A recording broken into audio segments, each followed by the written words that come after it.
First time స్టేషన్లో అయితే Bru coffee అయితే రెడీ చేస్తూ ఉన్నా. నా దగ్గర ఉన్న కెటిల్లో అయితే పాలైతే పోసి ఇక్కడ కరెంట్ ఉండేది కదా దాని దగ్గర అయితే పెట్టిన. ఒకదాని దగ్గర పెడితే ఫస్ట్ కరెంట్ అయితే రాలేదు.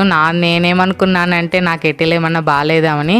నెక్స్ట్ వేరే దానికి వెళ్ళి చూస్తే కెటిల్ అయితే బాగానే పనిచేస్తుంది. అది తీసుకొని కూడా 5 years అయితే అవుతుంది.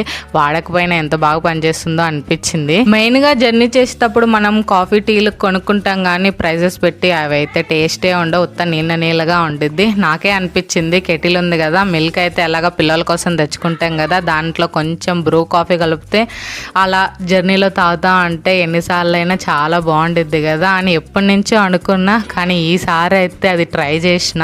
మెయిన్ ఏంటంటే కెటిల్లో స్టేషన్లో పెట్టచ్చు కానీ ట్రైన్లో పెట్టద్దు కదా, అది వాళ్ళు బోర్డులో కూడా రాసి పెట్టింటారు ఓన్లీ ఫర్ ఛార్జింగ్ అని. అలా ఈసారి అయితే స్టేషన్లో ఫైనల్లీ కాఫీ తాగుతూ అలా జర్నీ చేస్తుంటే చాలా హ్యాపీ అనిపించింది.